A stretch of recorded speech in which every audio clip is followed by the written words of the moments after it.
Et si le véritable coup d'État s'était déjà produit sans la moindre détonation, sans que personne ne s'en rende vraiment compte? Imaginez un instant, pas de chars dans la rue, pas de sirènes, pas de voix paniquées à la radio, rien. Seulement un silence lourd, pesant, chargé de non-dits. C'est ce silence-là qui, aujourd'hui, pèse plus que tous les fusils réunis.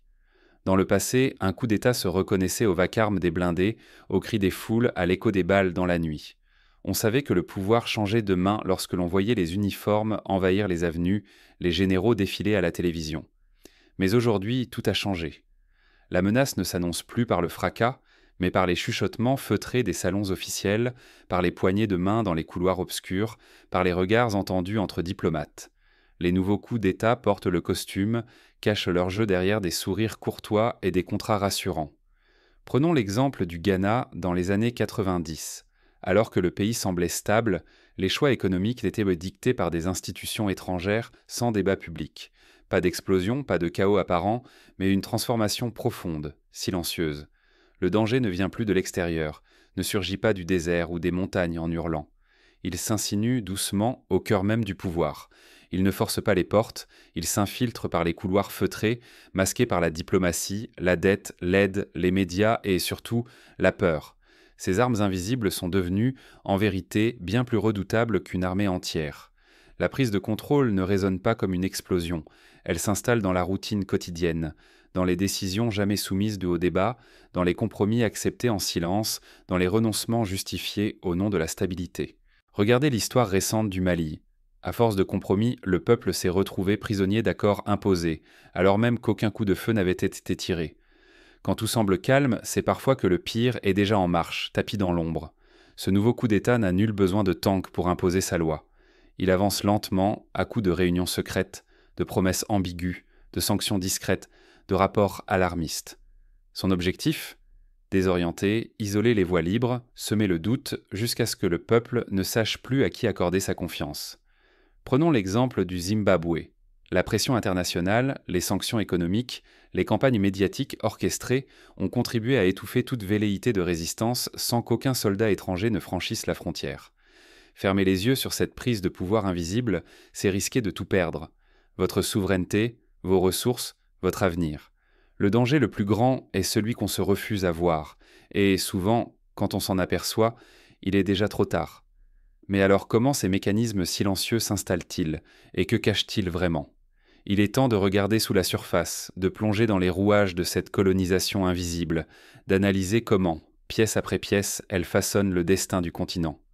L'histoire nous apprend que les lignes tracées hier continuent d'enfermer nos vies aujourd'hui.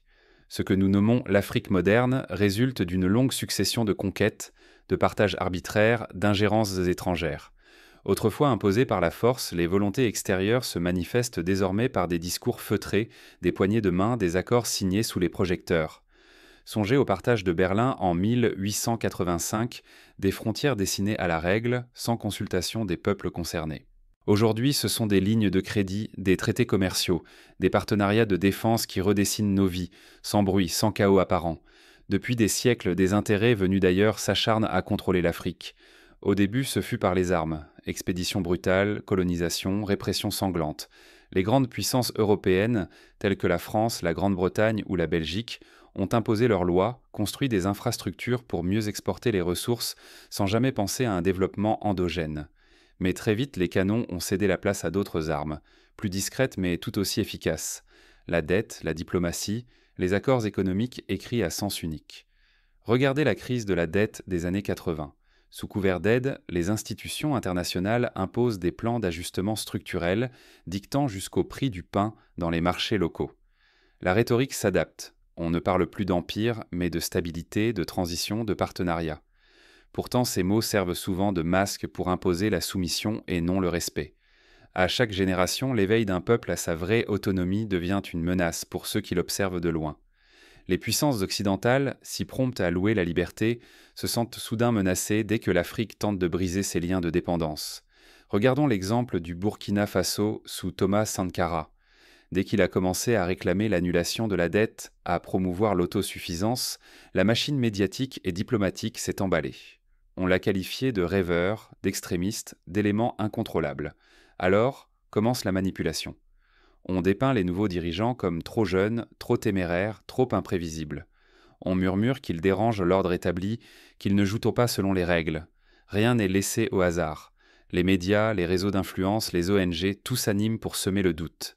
L'indépendance devient synonyme de folie, l'audace devient dangereuse, la souveraineté rime avec isolement.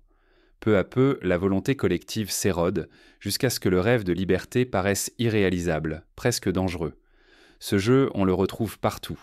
En Côte d'Ivoire, Laurent Gbagbo a été présenté comme un tyran dès qu'il a contesté les résultats d'élections validés par des puissances étrangères. Même scénario au Chili en 1973, lorsque Salvador Allende a été affaibli par la propagande avant d'être renversé. L'histoire bégaye, seulement avec des outils plus raffinés. Celui qui ignore cette mécanique risque de voir ses ressources et son avenir lui échapper, sans même s'en apercevoir. La lutte n'a plus lieu sur les champs de bataille, mais dans les salons, les médias et surtout dans les esprits. Mais une nouvelle génération refuse d'accepter ce destin imposé. Elle cherche à déjouer les pièges invisibles et à reprendre en main son histoire. Le visage des nouveaux coups d'État ne porte plus d'uniforme, n'arbore plus de fusil. Désormais, la conquête du pouvoir se fait à pas feutrés, par des armes invisibles qui rongent sans bruit mais laissent des blessures profondes. Ces armes, nous les accueillons parfois sans méfiance, croyant à des opportunités, alors qu'elles érodent ce qui subsiste de notre liberté. Première arme, la dette. Toujours présentée comme une main secourable, chaque crédit, chaque facilité financière tisse une chaîne insoupçonnée. Nos enfants hériteront de ces charges comme d'un joug, freinant tout espoir de progrès. Chaque franc versé au remboursement est un franc arraché à la santé, à l'éducation, à la souveraineté. Prenons le cas de la Grèce en 2010. Étranglé par la dette, le pays a dû vendre ses ports, réduire ses services publics, accepter des taux d'intérêt écrasants. En Afrique, beaucoup de pays vivent sous le même couperet, mais en silence. Derrière les sourires des bailleurs, le piège se referme, lentement mais sûrement. Deuxième arme, les médias. Ce que nous pensons savoir de nous-mêmes, ce que nous croyons défendre, est souvent dicté de l'extérieur. Les voix qui résistent deviennent, par le jeu des mots et des images, des menaces à abattre. Les titres alarmistes venus d'ailleurs inversent la réalité. Défendre nos valeurs devient synonyme d'autoritarisme. Celui qui contrôle le récit contrôle la mémoire, et chaque jour, nos héros se retrouvent jugés coupables sur la scène internationale. L'exemple du Rwanda est frappant. Après 1994, la lutte pour reconstruire le pays s'est heurtée à une avalanche de critiques médiatiques, souvent déconnectées du terrain, alimentant la défiance et l'isolement. Troisième arme, l'aide conditionnelle. Offerte avec largesse, elle exige sans cesse des contreparties. Pas de réforme, pas de décaissement, pas d'obéissance, pas de soutien. Cette aide ne libère pas, elle apprivoise. Elle façonne des peuples habitués à attendre l'approbation, à craindre la coupure d'un flux vital, à éviter toute contestation. En Éthiopie, par exemple, la suspension de l'aide alimentaire a eu des conséquences dramatiques sur la population, la rendant vulnérable aux pressions politiques. Quatrième arme, la diplomatie.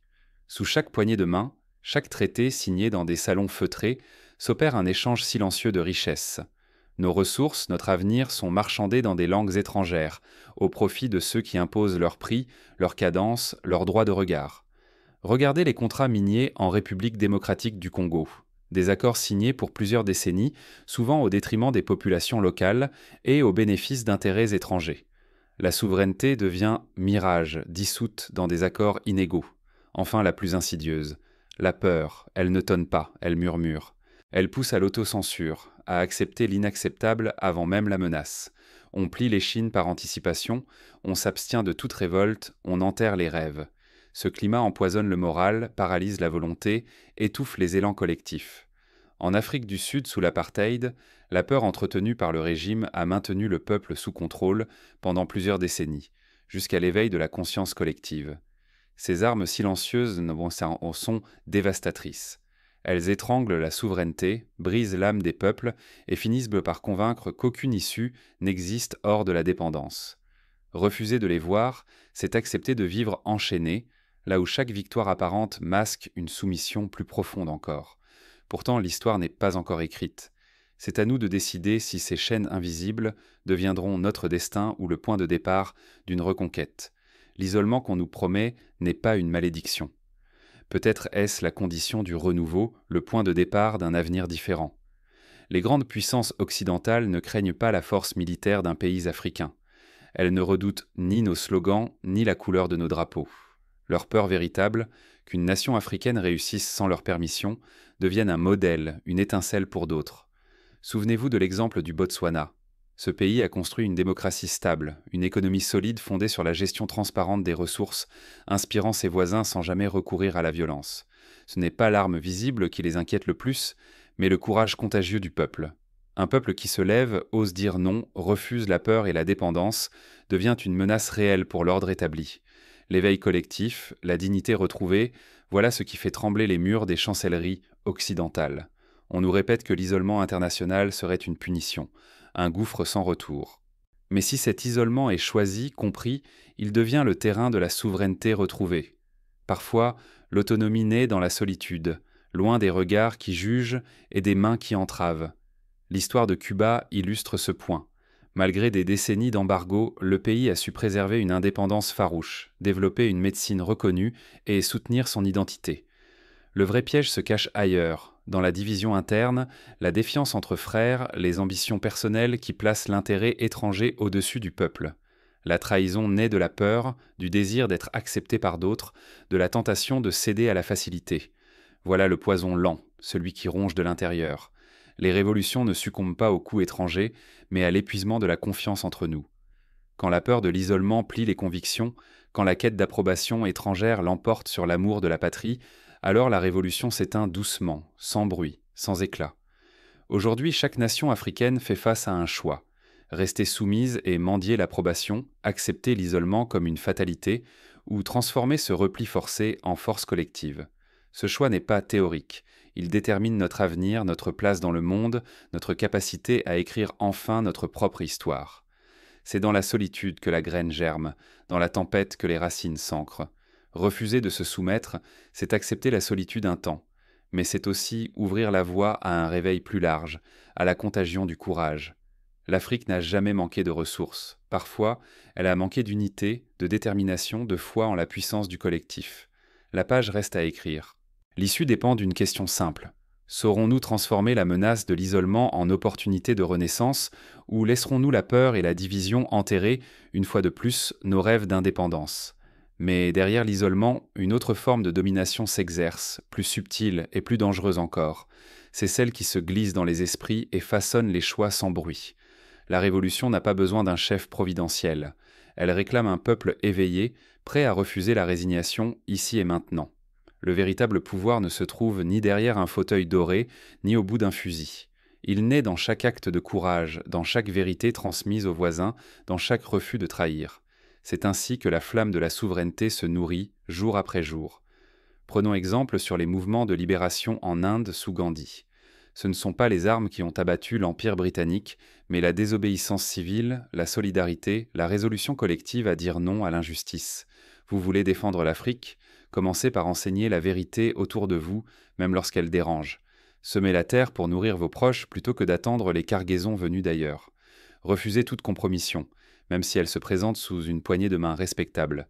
Ce sont ces gestes simples, multipliés par des millions de citoyens, qui forgent la dignité d'un peuple. Dire non à la peur, non à la soumission, c'est briser une brique du mur de l'asservissement. Même le plus humble des refus devient une pierre lancée contre l'édifice du mensonge. Les oppresseurs redoutent non plus un peuple uni dans la vérité que 1000 armées divisées. L'union n'est pas un slogan, mais une arme.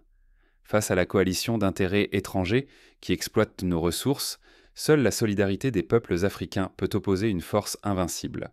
Il ne s'agit pas seulement d'additionner nos voix, mais de dépasser nos divisions, quelles qu'elles soient, pour ne former qu'un front unique pour la dignité. Rappelons-nous l'exemple du panafricanisme porté par Kwame Nkrumah et Julius Nyerere. Malgré les obstacles, ils ont tenté d'unir le continent pour résister aux ingérences extérieures. L'histoire enseigne que les chaînes les plus solides sont celles que l'on accepte. Le jour où chaque Africain refusera la fatalité, où chaque village opposera la solidarité à la manipulation, la souveraineté deviendra inébranlable. N'attendez pas un sauveur. Tant que nous restons spectateurs, la révolution demeure fragile. Mais si chacun s'engage, la liberté ne pourra jamais être arrachée. Ce combat ne se limite pas à la figure d'un homme ni à la durée d'un mandat. Il vit, il se prolonge dans chaque citoyen éveillé, dans chaque main qui refuse de mendier des miettes, mais s'ouvre pour bâtir un avenir commun. Mais comment lutter face à des ennemis invisibles qui manipulent sans bruit et colonisent les esprits? C'est là que commence la véritable reconquête. N'attendez pas qu'on vous donne la permission d'être libre. Devenez la réponse que personne n'osera vous offrir. L'histoire oublie ceux qui patientent, indécis, espérant l'autorisation d'exister. Aucun messager ne viendra annoncer la fin de la soumission. C'est à nous et à nous seuls d'en tracer la rupture, sans attendre un signal venu d'ailleurs. Observez autour de vous. Aujourd'hui, les armes du contrôle ne tonnent pas. Elles s'insinuent dans les mots, s'enroulent dans la dette, se glissent dans ces gestes qui semblent généreux, mais tressent des chaînes invisibles. Celui qui attend, par peur de perdre un privilège ou de froisser un allié, livre déjà la moitié de sa liberté. Ce consentement muet nourrit les cycles d'asservissement qui ont capturé des peuples entiers dans une histoire écrite par d'autres. Refuser d'agir, c'est offrir à ceux qui tirent à les ficelles ce qu'ils ne pourraient jamais conquérir de force, le pouvoir de façonner notre destin. Se taire, c'est laisser l'épaisse brume de la propagande envahir nos esprits jusqu'à ce que la vérité elle-même paraisse suspecte. Les pires défaites ne se jouent pas sur les champs de bataille, mais dans les consciences qui renoncent à choisir, laissant la peur dicter la suite. On nous a inculqué que la dignité s'accorde, qu'elle dépend du regard de l'autre, qu'il faut la mériter. C'est un mensonge. La dignité ne se négocie pas, elle se vit chaque jour. Elle brille dans le courage de dire non à l'injustice masquée, dans la volonté de bâtir hors des schémas imposés, dans chaque acte qui refuse la compromission. Ce combat n'exige pas des héros mythiques, mais des citoyens debout, convaincus que personne n'écrira leur histoire à leur place. L'initiative individuelle n'est pas un luxe, c'est une nécessité brûlante, la seule façon de briser les cercles du silence, de l'oubli, de la résignation. Il ne s'agit pas seulement de dénoncer les artifices, mais de bâtir du solide. Chacun porte une part de la souveraineté confisquée, dans le refus de la corruption, dans la solidarité, dans l'audace de créer sans attendre de modèle. Être libre, ce n'est pas demander la permission, c'est le prouver chaque jour, par nos choix, même les plus modestes. Le monde nous observe, parfois avec ironie, parfois avec crainte, mais l'histoire appartient à ceux qui osent la reprendre. C'est aujourd'hui et non demain que l'Afrique doit refuser la tiédeur du silence, car se taire, c'est laisser l'ancien ordre revenir, permettre aux manipulations de triompher, et voir la dignité redevenir une monnaie d'échange. C'est pourquoi il faut agir, parler, inventer, sans attendre l'approbation de quiconque. La liberté ne se quémande pas, elle se gagne. Celui qui se lève maintenant change le destin des générations à venir, et empêche que le passé ne recommence. Pour y parvenir, des étapes concrètes s'imposent. Premièrement, éduquons-nous, non seulement dans les écoles, mais aussi dans les familles, les villages, les quartiers. Faisons revivre nos langues, nos histoires, nos héros oubliés. Deuxièmement, développons des économies locales résilientes. Soutenons les marchés de proximité, les coopératives, les artisans.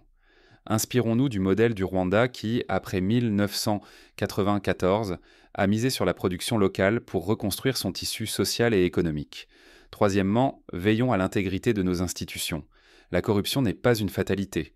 Au Botswana, la tolérance zéro a fait du pays un exemple en Afrique australe. Quatrièmement, construisons l'unité sur la base de la confiance, du dialogue, de la justice. Les divisions ethniques ou religieuses ont toujours été instrumentalisées de l'extérieur pour mieux nous affaiblir. Enfin, ayons le courage d'imaginer et de bâtir des alliances régionales. L'Union africaine, malgré ses lenteurs, demeure un outil à renforcer, à démocratiser, à inscrire dans une logique de coopération réelle. Chaque petite victoire compte. Chaque enfant qui apprend à lire dans sa langue maternelle, chaque village qui devient autosuffisant, chaque citoyen qui ose dénoncer l'injustice participe à la reconquête de la souveraineté. Il est temps de clore la dette des questions laissées sans réponse. Nous ne sommes pas condamnés à subir les coups d'État silencieux ou les manipulations invisibles. L'histoire est une suite d'opportunités, pas une fatalité. Ce n'est pas quand tout semble perdu qu'il faut baisser les bras, c'est justement là que les graines du renouveau germent en silence. Aujourd'hui, nous avons entre nos mains la possibilité d'écrire un nouveau chapitre, de briser les schémas hérités, d'oser la liberté sans demander la permission. Le véritable coup d'État ne triomphe que si nous cessons d'y croire. Restons éveillés, solidaires, audacieux. C'est ainsi, pas à pas, que l'Afrique reprendra sa place, non pas derrière, mais debout, fière et souveraine. La question n'est plus « qui nous libérera ?», mais bien « sommes-nous prêts à nous libérer nous-mêmes ?» À vous de répondre.